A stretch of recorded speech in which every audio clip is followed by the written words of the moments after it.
जो आलमी बैंकों से पकड़े, IMF से पकड़े हैं, और उनकी शराइत की वजह से आज हम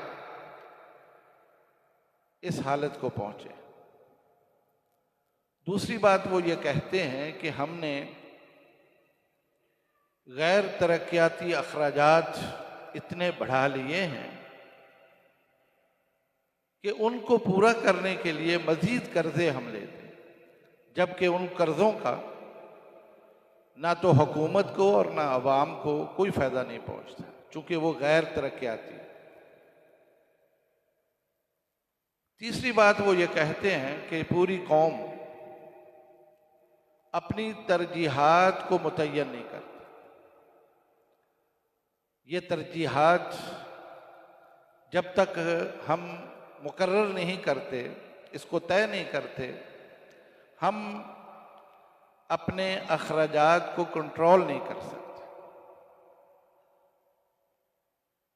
ये बात बड़ी अहम है, इसलिए कि एक घर से लेके अदारे से लेके हुकूमत तक जब अपनी तरजीहात मुतय्यन नहीं करती है, वो अखराजात इतने बढ़ जाते हैं कि इंसान परेशान हो जाता है। मैं यहाँ सिर्फ बात समझाने के लिए एक मिसाल आपको दे देता हूँ। हम घर के लोग खरीदारी करने जाते हैं, आजकल बहुत सारे ऐसे स्टोर बन गए, बड़े बड़े मॉल बन गए हैं, एक ही छत के नीचे आपको हर चीज़ दस्तयाब होती है। घर वाला जाता है, साथ में बेगम जाती है, बच्चे जाते हैं, तो आप देखते हैं कि ट्राली पकड़ते और एक तरफ से शुरू हो जाती। बीबी घर के बर्तन, प्लास्टिक के बर्तन वो इकट्ठे कर रहे, बच्चे अपनी ज़रूरत के बिस्कुट और चिप्सें वो इकट्ठी कर रहे, जबकि खामद परेशान हाल खड़ा पीछे देख रहा होता है। उसे पता होता है कि घर के अखराजात क्या हैं, क्या चीज़ें दस्तयाब नहीं हैं, वो लेनी है, लेकिन उसकी बेबसी। और इसकी वजह क्या है? वजह यह है कि तरजीहात का तयन नहीं है कि कौन सी चीज़ है जिसको तरजीह दी जाए, जिसको ख़रीदा जाए। गैर तरजीह चीज़ें हम खरीद के घर में लाते हैं और अपना बजट ख़राब कर लेते हैं। ये एक घर से लेके हुकूमत तक सबके लिए ज़रूरी है कि वो तरजीहात का तयन भी करें। फिर ये कि इंसान अपने वसाइल से ज़्यादा खर्चा करता है। वसाइल कम हैं, अखराजात ज़्यादा हैं, तो फिर क्या करेगा इंसान? दाएं बाएं से कर्जे पकड़ेगा, रिश्तेदारों से पकड़ेगा, तब जाके अपना महीना वो पूरा करेगा। अला हाज़ल क़यास, ये माहिरीन का कहना है कि हमारी माशी बर्बादी में ये वो बुनियादी अनासर हैं। अगर हम इन चीज़ों को सामने रखें तो बेहतर हो सकते हैं। इनकी बातों से इनकार मुमकिन नहीं है। लेकिन दूसरी तरफ अगर हम देखें, रूहानी तौर पर, शरई एतबार से भी अगर हम देखें, तो अल्लाह रब्बुल इज़्ज़त ने भी कुछ चीज़ों की निशानदही की है जिसकी वजह से इंसानों की मुआशी हालत बिगड़ जाती, और ये वो हकीकी असबाब है जिसकी वजह से हमारी माशी हालत इस वक्त बहुत ही दगरगूंग है। मसलन अल्लाह रब्बुल इज़्ज़त ने कुरान हकीम में ये इरशाद फरमाया है, वमन आरदा अन ज़िक्री फ़इन्ना लहू मईशतन ज़न्क़ा, कि जो लोग मेरे जिक्र से एराज करते हैं, मैं उनकी मईशत को तंग कर देता हूँ। ये अल्लाह रब्बुल इज़्ज़त का फरमान है।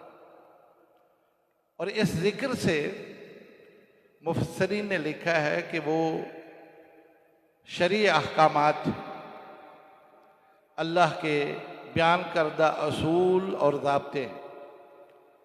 जो कौम अल्लाह के बताए हुए ज़ाब्तों को, अल्लाह के बताए हुए अहकामात को, असूल तजारत को, असूल ज़िंदगी को, समाजी कवानीन को नज़रअंदाज करती है, अल्लाह रब्बुल इज़्ज़त उनकी मईशत को तंग कर देता है।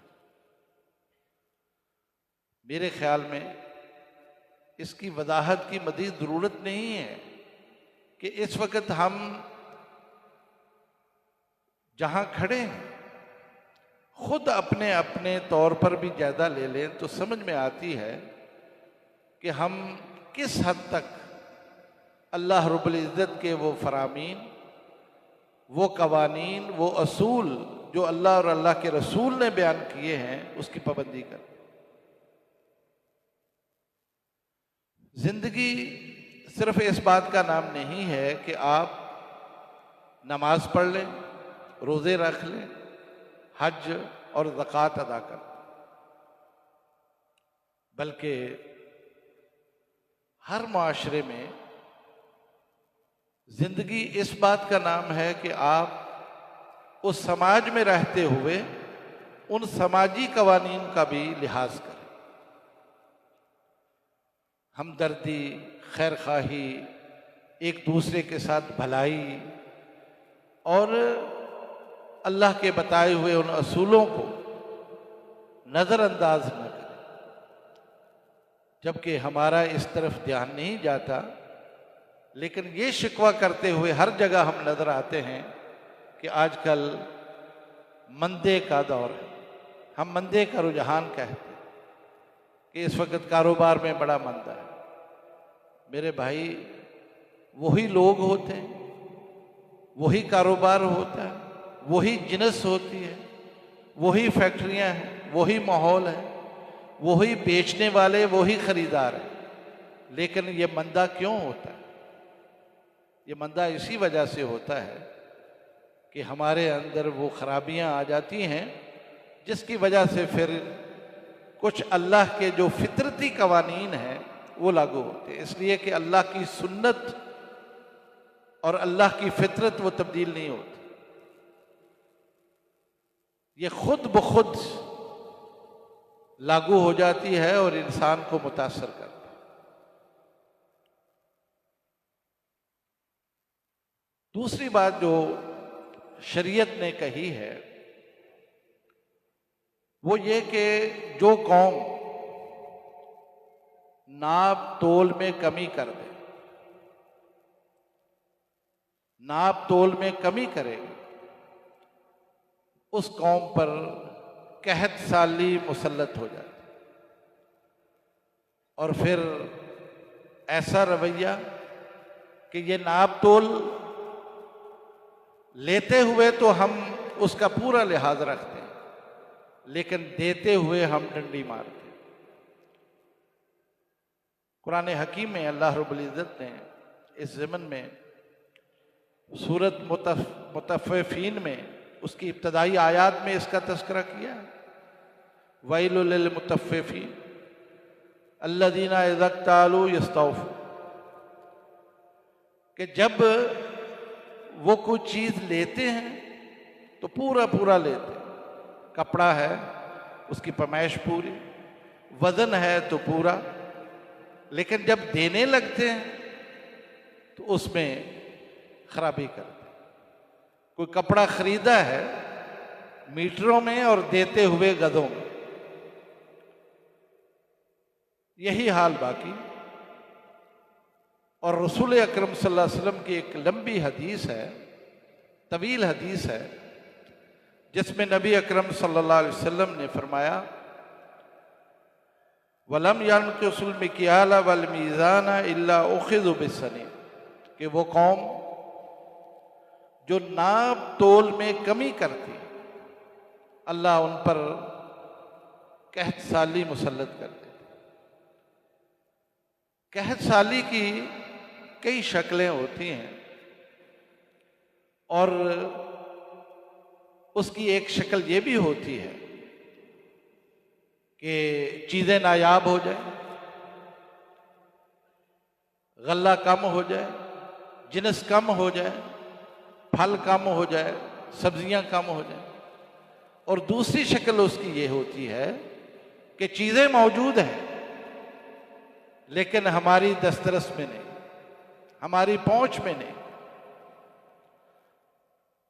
इंसान देखता है लेकिन बेबसी का आलम।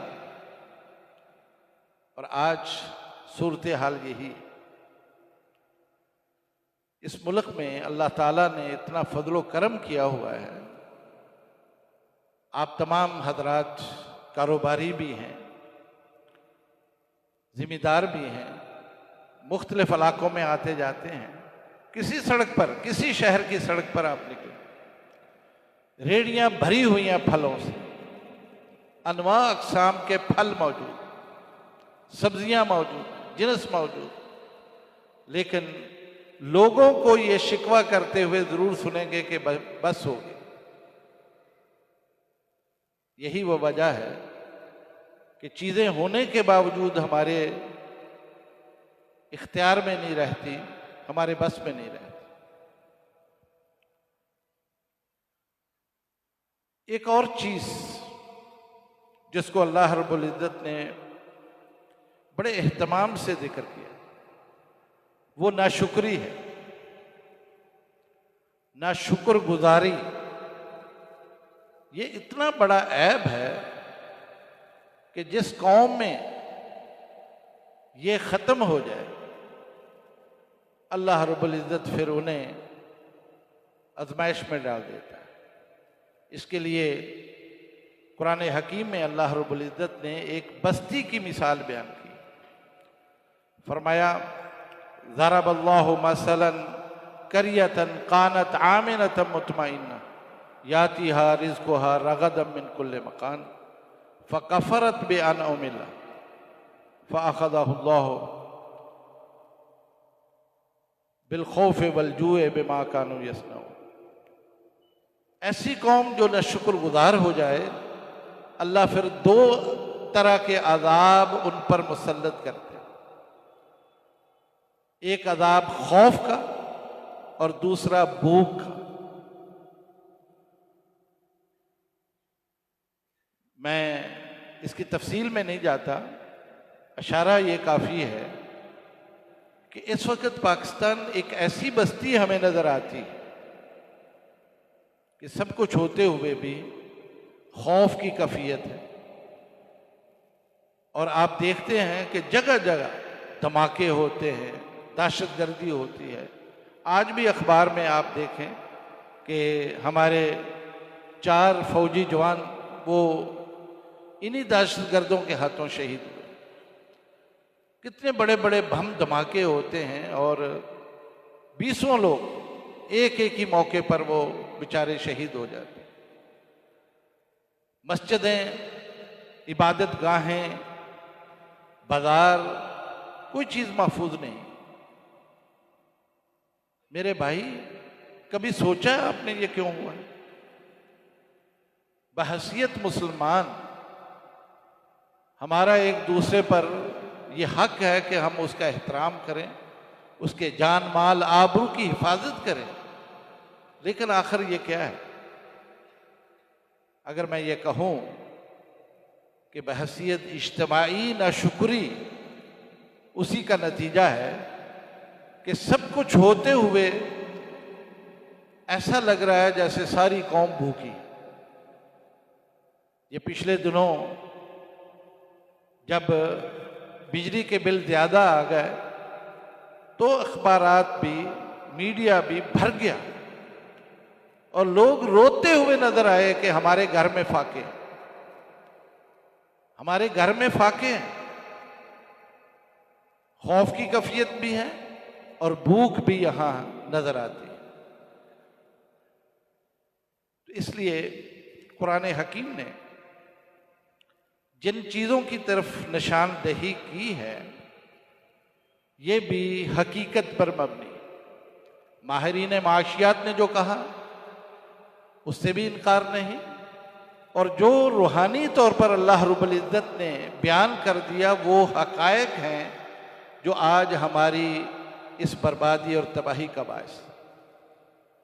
अब सवाल ये पैदा होता है कि इसका हल क्या है,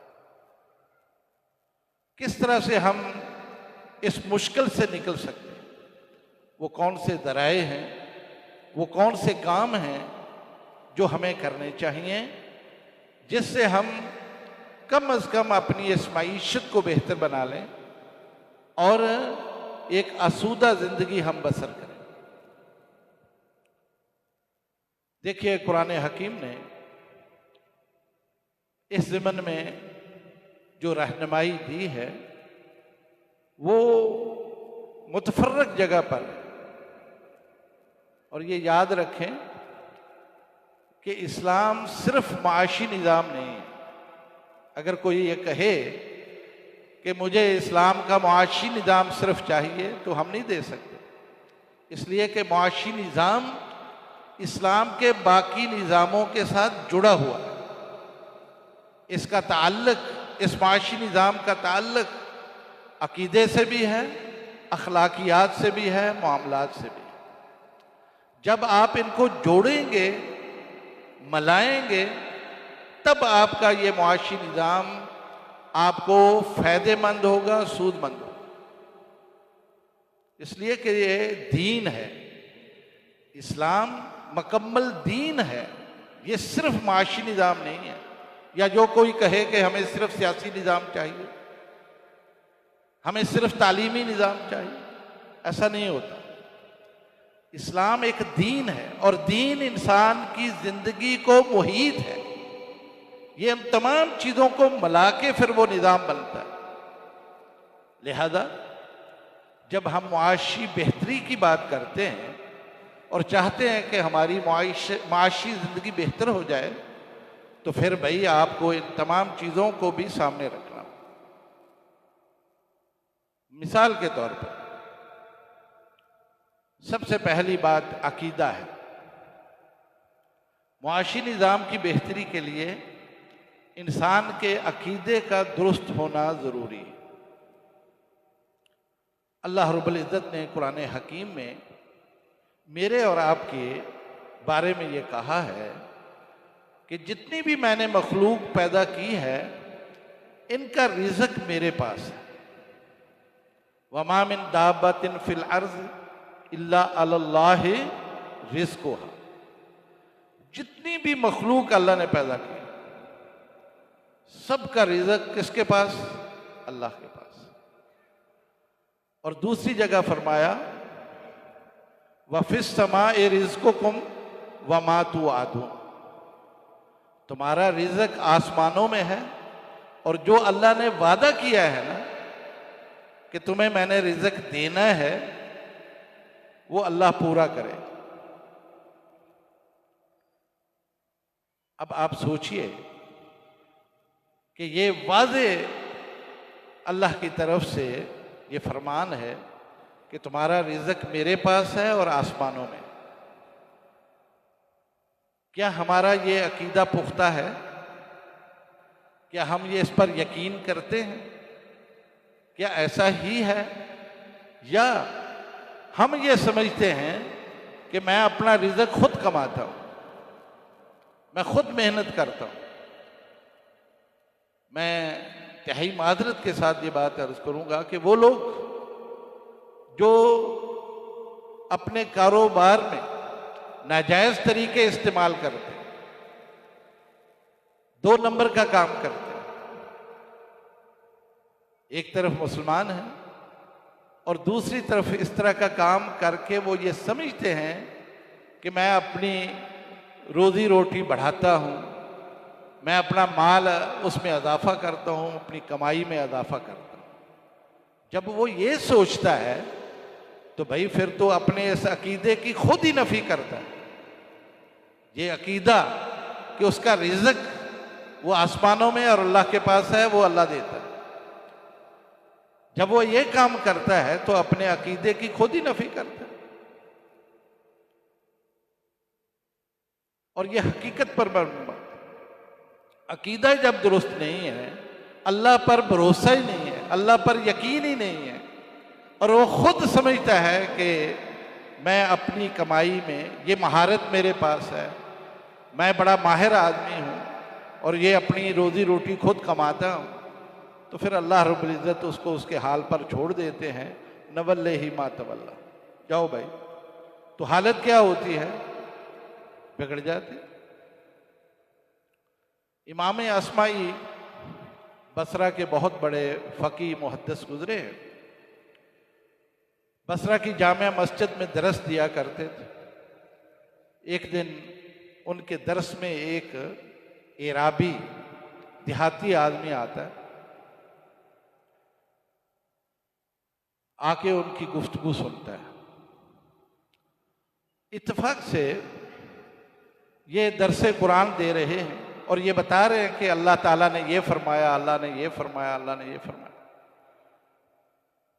वो बड़ा हैरान हुआ कि ये कैसी बात है कि इंसान हो के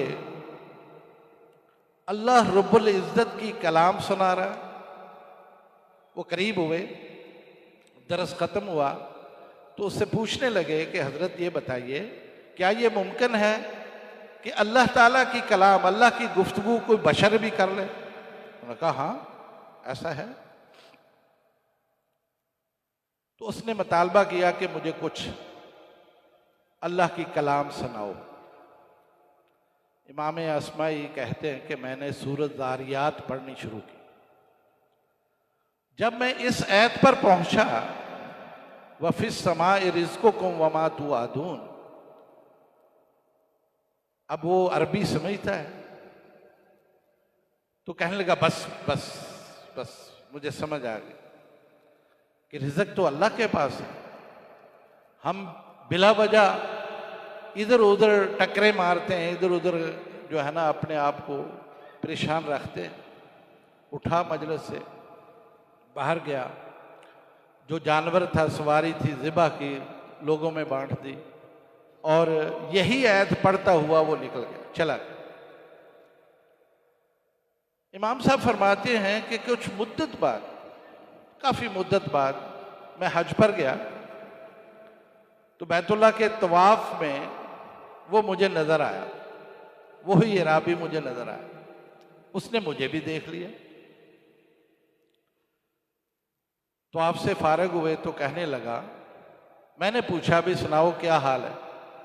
उसने कहा जी अल्लाह का शुक्र है, अल्लाह ने जो वादा किया है अल्लाह पूरा कर रहा है।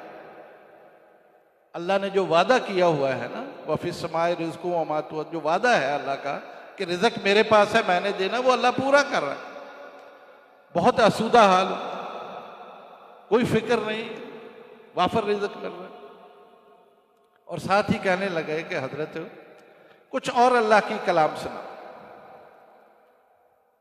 कहने लगे कि मैंने वही आयत दोबारा पढ़ी और इस आयत के आगे वफ़िस समाए रिज़्क़ुकुम वमा तुआदून, इसकी अगली आयत मैंने जब पढ़ी, फ़वरब्बिस समाए वल अर्ज़ इन्नहु लहक़ मिस्ले मा अन्नकुम तंतिक़ून।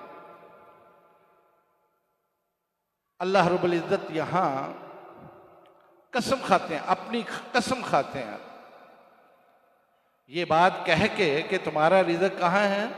आसमानों में। अल्लाह इस बात के आगे कसम खाते हैं, अपनी ज़ात की कसम, कि मुझे अपने रब होने की कसम कि ये बात हक है, ये बात सच है। ये इतनी सच है जैसे तुम बातें करते हो। हम बातें करते हैं ना, इसमें किसी को शक है? मैं गुफ्तगू कर रहा हूं, आप मेरी आवाज़ सुन रहे हैं, आप बात करेंगे, मैं आपकी आवाज़ सुनूंगा, इसमें किसी को शक होता है? कोई शक नहीं। यकीनी होता है ना कि मैं एक दूसरे की बातें हम सुनते। अल्लाह रब्बुल इज़्ज़त ने ये मिसाल दे के समझाया कि ये बात इतनी सच और हक है कि रिज़्क़ आसमानों। वो बदवी, वो इराबी देहाती ये बात सुनकर कहने लगा, गज़बनाब हुआ, नाराज हुआ, कहने लगा वो कौन बदबख्त है जो अल्लाह की बात पर यकीन नहीं करता और अल्लाह को कसम खानी पड़ी? कौन है वो शख्स जो अल्लाह की बात पर यकीन नहीं करता? अल्लाह फरमाते हैं कि तुम्हारा रिज़्क़ आसमानों में, वो कौन है जो इस पर यकीन नहीं करता कि अल्लाह को अपनी जात की कसम खानी पड़ी। इमाम अस्माई कहते हैं, ये बात कहकर उसने चीख मारी और जमीन पर गिरा और उसकी रूह परवाज। ये अकीदा, ये यकीन मुझे और आपको क्यों हासिल नहीं है? सवाल ये, मुझे और आपको ये यकीन नहीं है। मैं उल्टे सीधे काम करता हूं, कोई रिश्वत लेता है, कोई झूठ बोल रहा है, कोई मिलावट कर रहा है, इसलिए कि उसे इस ऐत पर यकीन ही नहीं। अगर उसे यकीन हो कि भाई मेरा रिज़्क तो आसमानों में है, वो मेरी जरूरत के मुताबिक उतरेगा। लेकिन किस कदर अफसोस की बात है कि हम इस अकीदे में भी हम इतने कमजोर हैं। मैं कहा करता हूं कि आप सब कहीं ना कहीं सफर करते हैं ना, आप अपनी जरूरत की चीजें लेके जाते हैं, कपड़े ले लिए, कोई और जरूरत का सामान ले लिया, लेकिन कभी किसी को नहीं देखा होगा आपने कि वो 8-10 दिन का आटा भी साथ रखे, घी भी साथ रखे। क्यों जी? लेके जाते हैं आप? हम नहीं लेके जाते। जहां जाते हैं हमें उससे बेहतर मिल रहा हो, वो कहां से आता है? इसलिए कि कोई लुकमा आप किसी के हक का नहीं खा सकते, आप वही खाएंगे जो आपके मुकद्दर। वो वहां कैसे पहुंचा? इसलिए कि रिज़्क आसमानों में है, अल्लाह ने वहां उतारा है, अल्लाह ने वहां उतारा है। मेरे भाइयों, मुआशी हालत को बेहतर बनाने का ये एक बुनियादी नुक्ता है कि हम अपने अकीदे को दुरुस्त करें, अल्लाह पर यकीन भरोसा करें और ये समझें कि जो कुछ मेरे पास है ये अल्लाह की तरफ से। और फिर अल्लाह रब्बुल इज़्ज़त इंसान को उसकी हैसियत के मुताबिक देता है। कुरान हकीम में अल्लाह रब्बुल इज़्ज़त फरमाते हैं, वलौ बसतल्लाहु रिज़्क़ लिइबादिही लबगौ फिल अर्ज़। अगर अल्लाह जमीन पर वाफर रिज़्क़ उतार दे, हद से ज्यादा रिज़्क़ उतार दे, अल्लाह फरमाते हैं मेरे बंदे बगावत कर दें, सरकश हो जाएंगे, बागी हो जाएंगे। ये लोग जिनके पास फिर मालो दौलत ज्यादा आता है, क्या करते हैं? सरकशी करते हैं, किसी को जीने नहीं देते। और फरमाया वलाकिन यंज़िलु बक़द्रि मा यशा, अल्लाह हस्बे जरूरत उतारता है, जितना चाहता है उतना अल्लाह उतारता है ताकि ये इंसान बने रहे, ये कपड़ों से बाहर ना हो।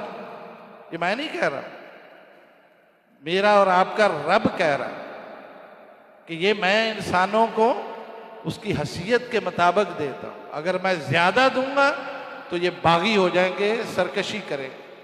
मैं इन्हें इनकी औकात के मुताबिक देता हूं ताकि ये मेरे बंदे बने। लेकिन हम ये समझते हैं कि नहीं भाई, हम अपने वसाइल से, अपने जोरे बाजू से ये सब कुछ करें और उसका नतीजा हमारे सामने है और हम देख रहे हैं सब कुछ। इसलिए कि अल्लाह रब्बुल इज़्ज़त अपने बंदों के बारे में खबीर भी है, बसीर भी है।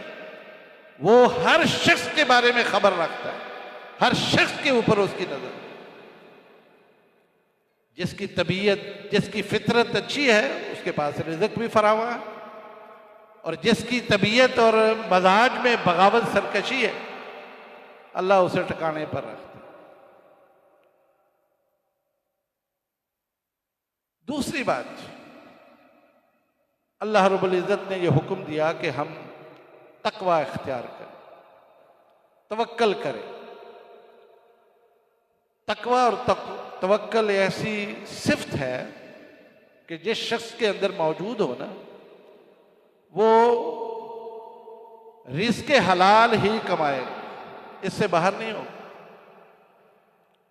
ये खूबी और सिफ्त ऐसी है, जिस शख्स में तकवा है और अल्लाह पर भरोसा और तवक्कल है, वो सिर्फ और सिर्फ रिज़्क़ हलाल कमाए, इसके अलावा किसी चीज को हाथ नहीं लगाए। और अल्लाह का उस शख्स से वादा है, वमन यत्तकिल्लाह यजअल लहू मखरजा व यरज़ुक़हू मिन हैसु ला यहतसिब। जो अल्लाह से डरता है, तवक्कल और तकवा इख्तियार करता है, अल्लाह फरमाते हैं मैं उसकी सारी मुश्किलें भी दूर कर दूंगा और ऐसी जगह से रिज़्क़ दूंगा जिसका उसको गुमान भी नहीं होगा, उसके वहमो गुमान भी नहीं होगा कि इस जगह से भी मुझे रिज़्क़ मिले। और ये हलाल और हराम, इसकी पहचान हर ताजर को होनी चाहिए। सैयदना उमर बिन खत्ताब रजी अल्लाह ताला अन्हु अपने अहद में उनकी आदत मुबारका थी, बाजार जाया करते थे और बाजार में देखते अगर कोई नया आदमी कारोबार के लिए बाजार में आया और दुकान बना ली, सौदा सलफ रख कर बेच रहा है, तो उससे मिलते, उसे मरहबा कहते, खुश आमदीद कहते और साथ ही पूछते कि मेरे भाई आपने कारोबार शुरू किया है, क्या आपको हलाल हराम का इल्म है? अगर वो कहे मुझे नहीं इल्म, तो उसे कहते कि अपनी दुकान बंद करो, मस्जिद जाओ, मस्जिद नबी में जाओ, वहाँ मुफ्तियान, वहाँ उलमा मुदर्रिसीन बैठे, उनसे जाके ये सीखो हलाल क्या है हराम क्या है, फिर आगे कारोबार। मैं और आप ये समझते हैं कि हराम वही है, सूद है, शराब है, जुआ है, चंद चीजें हैं। मेरे भाई ऐसा नहीं। शरीयत ने बड़ी तफसील से इसका जिक्र किया। इंसान अपनी लाइल्मी की वजह से बाज दफा हलाल को भी हराम कर लेता है। चीज हलाल है लेकिन हराम कर लेता है। दूध हलाल है, दूध हलाल है ना, तो हम उसके साथ क्या सलूक करते हैं? कुछ कहने की जरूरत है? दूध के साथ जो हशर मैं और आप करते हैं, कुछ कहने की जरूरत है? वो हलाल है, क्या करके बेचते हैं? खुर्दनी तेल है, हलाल है, उसमें किन किन चीजों की हम मिलावट करते हैं? वक्त नहीं है उस तफसील में जाऊं। अल्लाह हम सबको हदायत दे। बहुत सारी चीजें जो हलाल है मेरे और आपके लिए, हम उसकी नोयत बदल देते हैं और उसे हराम करके हम बेचते हैं। उसकी आमदन मेरे और आपके लिए कभी भी जायज नहीं।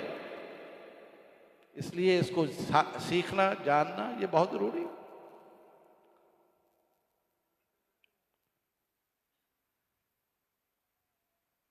इसी तरह शरीयत का निफाज है, इसी तरह शुक्रगुजारी है, इसी तरह इस्तिगफार और तौबा है।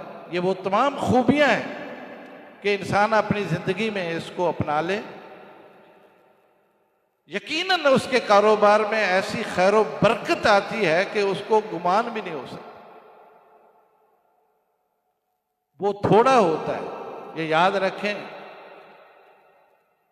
ये नहीं होता है कि आपके घर अनाज से भर जाएं, आपके घर दौलत से भर जाएं। नहीं, ये भी एक गलतफहमी है। वो माल, वो रिज़्क़ थोड़ा होता है, लेकिन उसमें क्या होता है? अल्लाह की रहमत होती है, अल्लाह की बरकत होती है, और वो इंसान उसी से सैर हो जाता है, वही उसके लिए काफी होता है। ये रहमत और अल्लाह की बरकत जो रिज़्क़ में है, ये कभी नजर नहीं आती। कभी किसी ने देखी है बरकत? नजर नहीं आती। वो हमारे यहाँ आप देखिए